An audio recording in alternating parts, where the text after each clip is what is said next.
শেরপুর জেলা শাখা কর্তৃক আয়োজিত আজকের এই রেলীয় মানববন্ধন অনুষ্ঠানে উপস্থিত রয়েছেন বাংলাদেশ জমিয়তে আহলে হাদিস শেরপুর জেলা শাখার সম্মানিত সভাপতি অধ্যাপক মাজহারুল আলম সাহেব।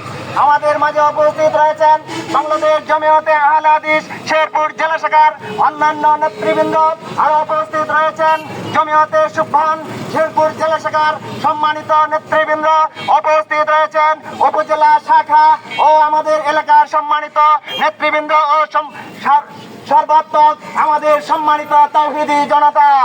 আজকে আমরা লক্ষ্য করে দেখছি ফিলিস্তিনে মুসলিমদের উপর যে বর্বর হত্যা চলছে তাদের কি অপরাধ? আমরা একটি মাত্র অপরাধ খুঁজে পাচ্ছি, মুসলিমদের কোনো অপরাধ নয়।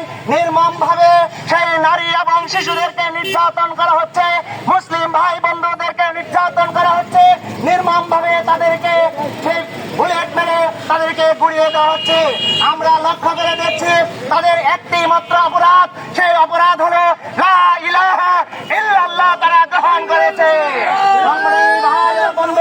তাই বিশ্বের সকল মুসলিমদের প্রতি আমাদের পক্ষ থেকে অনুরোধ থাকবে তথা নকলা উপজেলার সর্বস্তরে তাওহীদি জনতা, শেরপুর জেলার সর্বস্তরে তাওহীদি জনতার প্রতি আমাদের পক্ষ থেকে অনুরোধ থাকবে, আসুন দল মত নির্বিশেষে আমরা সকল মুসলিম ঐক্যবদ্ধ হই। আমরা মহান রাব্বুল আলামিনের দরবারে ফরিয়াদ করি, হে রাব্বুল আলামিন, তুমি সেই ফিলিস্তিনে নারী পুরুষ এবং সকল মুমিন মুসলিমদেরকে তুমি রক্ষা করো, সকল বলি আমিন। আমরা মহান রাব্বুল আলামিনের দরবারে সাহায্য কামনা করে, হে রাব্বুল আলামিন, তুমি সমস্ত বিশ্ব জাহানের মালিক, তুমি সেই ইসরায়েলকে ধ্বংস করে দাও, সকল বলি আমিন। আজকে সেই ইসরায়েল বাহিনীকে তাদের শক্তিকে তুমি গুড়িয়ে দাও, আর সেই ফিলিস্তিন গাজার মুসলিমদেরকে তুমি হেফাজত করো, সকল বলি আমিন। বন্ধুগণ, সংগ্রামী আমাদের তোমার তাওহীদি জনতা, অপেক্ষা করুন, মহান রাব্বুল আলামিনের প্রতি আস্থা রাখুন।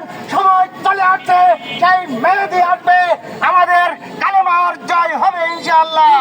ইসলামের পতাকা সারা বিশ্বে জয় হবে। সেদিন বাংলাদেশ জমিয়তে আহলে হাদিস তারা বাংলাদেশের তথা সর্বস্তরের তাওহীদি জনতাকে সাথে নিয়ে আমরা সারা বিশ্বে নেয় এই বাংলাদেশের তাওহীদি জনতার প্ল্যাটফর্ম গড়ে তোলে, সেই ইহুদিদের দাঁত ভাঙার জবাব দেওয়া ইনশাআল্লাহ। এই আহ্বান রেখে আজকের এই অনুষ্ঠানে যারা আমাদেরকে সহযোগিতা করেছেন, প্রশাসনের সমস্ত বিভিন্ন পর্যায়ের আমাদের ভাইদেরকে অনুরোধ জানিয়ে এবং সাংবাদিক প্রিন্টের সমস্ত সাংবাদিক ভাইদেরকে আমাদের পক্ষ থেকে আন্তরিক শুভেচ্ছা এবং নকলাবাসীকে আমাদের এই সুন্দর এবং আমাদের সুশৃঙ্খলভাবে এই আমাদের অনুষ্ঠানে সহযোগিতা করার জন্য সকলকে ধন্যবাদ জানিয়ে আবার আগামী দিনের আপনাদের সহযোগিতা কামনা করে আমি আমার সংক্ষিপ্ত বক্তব্য এখানে শেষ করছি।